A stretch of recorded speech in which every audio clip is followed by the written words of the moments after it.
Hello, everybody, and welcome to our channel. I'm Mark. And I'm Rob. And today we're going to talk about USA's thrilling come-from-behind win in the Olympic basketball semifinal over Serbia, 95-91.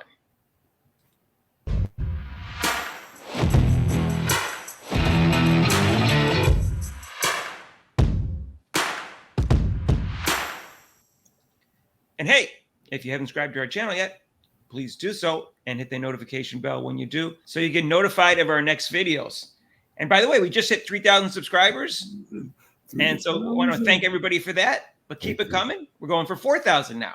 Yes. All right. We've only been around since April. We do basketball, football, and the Olympics. And this one happens to be two of those three that we do, Olympics and basketball. And it's men's. And Rob, as we talked about before, a chance of an upset is greater in international basketball for the three reasons. And one is because it's a shorter game. It's 40 minutes instead of 48 like the NBA. It's not a best of seven series, a single elimination. And the three-point shot is closer. So it's a little bit easier, especially if like two of their players get hot, which is what happened yesterday. Yeah, that's what happened yesterday. Serbia couldn't miss. They were draining the threes. I was like, oh man, this is what we were talking about. There's that 3-pointer, that the equalizer. Right. So Bogdanovic and Dobrik, they each had 3 threes, but they were shooting like 60%, but they cooled off in the second half with the threes. The USA ended up hitting 50% from threes, so they ended up doing better overall because Serbia cooled off and ended up only shooting 38.5% from threes. Well, that 50% comes from Steph Curry, who couldn't miss his threes. Right. So Steph Curry was 9 for 14, Rob. 36 points, 12 for 19. And he even had 8 rebounds. Unbelievable game for him. Yeah, he did. And LeBron James got a triple-double, 16 points, 12 rebounds, 10 assists, and only 2 turnovers. And he was 2 for 4 for threes, Rob. He had a great game. And so did Embiid, who was 8 for 11 and 19 points. And they both played good defense on Jokic. Right. I thought that was the key. Though he's a great passer, but to get it out of his hands, that was really smart than to double him because he'd get out of their hands. And it worked. It didn't work too well in the first half, but then the players cooled off and they were missing their shots, and that helped the U.S. And then the U.S. finally started pushing the ball up the court, but they couldn't. The reason why they couldn't push it up the court is because Serbia couldn't miss in the first half. I mean, they were hitting threes, so when they started missing, then they started pushing the ball up the court. And Durant only scored 9 points, but he had like 3 key 2-pointers on ISO plays that he did in the fourth quarter. And he was playing good defense, Rob. In fact, all of them were playing really intense defense in the second half. They knew they had to get back in the game.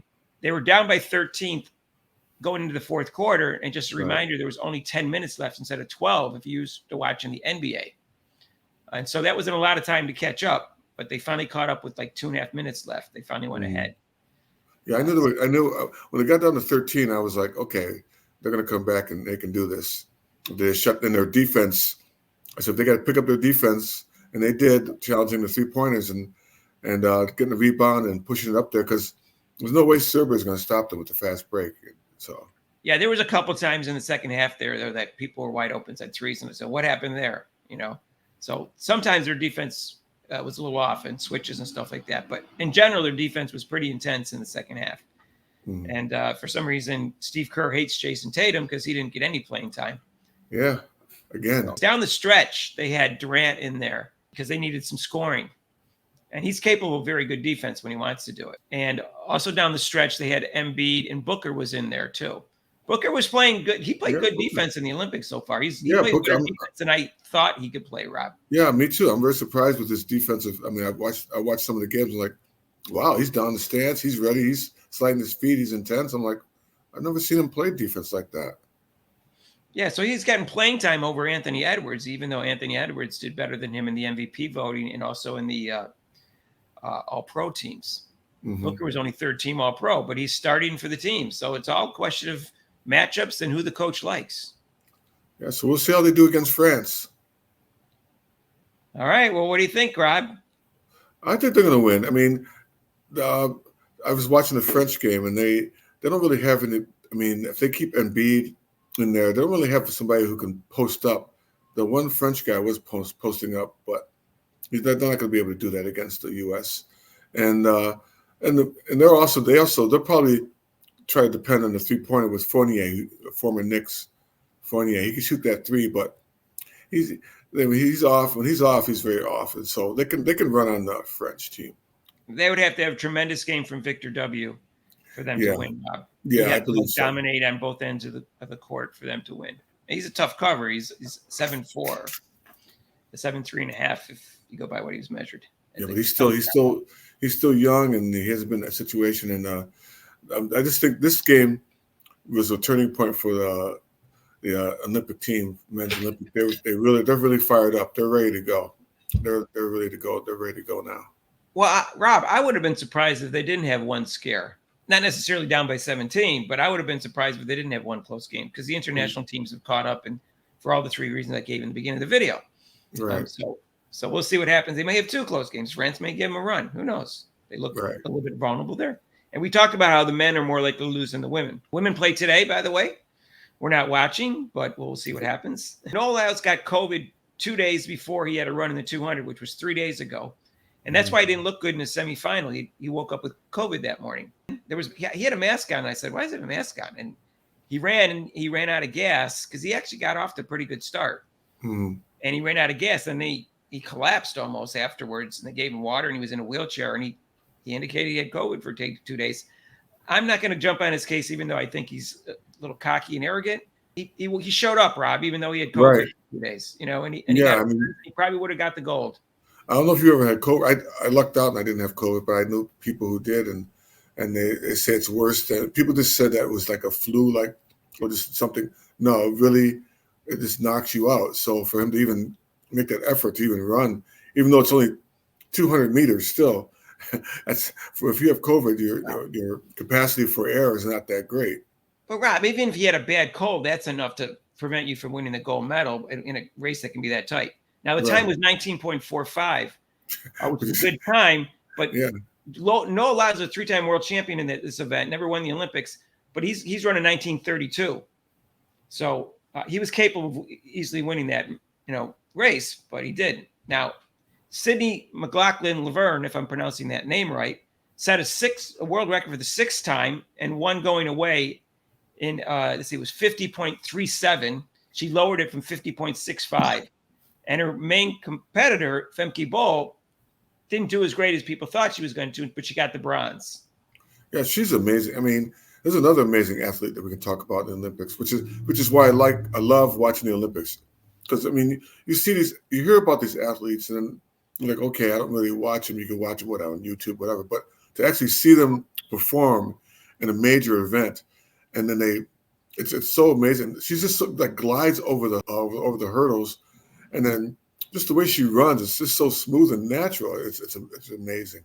She's all business-like, too. When she comes out, she doesn't even wave to the crowd, which is it's kind of weird. Her focus that's what I like about her. Her focus is I'm focusing. Yeah. She didn't wave to the crowd after she wins either. She's just she's a very serious person. I wonder how she is away from the track. I saw her with her husband, and she was kind of smiling and stuff. I think they put a crown on her head. She sat down, they put a little crown on the top of her head. She was smiling, but she has that. But I like that. That's what you should do in sports. It's no playtime, especially if you want to get a gold. And Grant Holloway won the 110 hurdles. He had never won the gold medal before, but he had won the world championship. So that was nice to see him win that. And today, there's a 4x100 relay in both the men's and the women's. So I'm looking forward to that. And so just so you know, it starts at 1:30 for those relays today.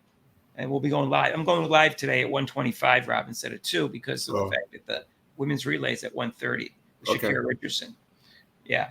So I'm looking for those are always exciting, the relays, especially the 4x100. Oh, yeah. Anyway, so that happens today. So join us for that. Let us know what you think of the video. Let us know what you thought of the comeback win by the United States. That was fantastic. And Rob, I got to say it again. It's like LeBron is 39 years old, and I don't think he does steroids. I think he just takes care of his body. And some of the passes he's made in this Olympics were unbelievable.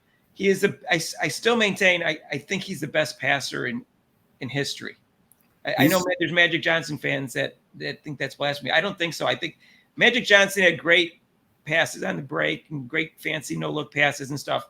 But LeBron's passes, there's more versatile in terms of the type of passes he makes. Well, he's almost like the Caitlin Clark thing. He's his first option is pass first. He's not really. I mean, he can score, but his first option is always like passing first. So that's why he's worked on it, and that's why his passes are so good. Yeah. I mean, you can make arguments for Magic, for Steve Nash, John Stockton, who has an incredible assist to turnover ratio of 3.72, I think it is, and other people like that. But I'm going with LeBron, Rob. I think he's the best passer in NBA history, probably best passer in history right now in basketball, unless Caitlin Clark gets even better than she is right now. All right.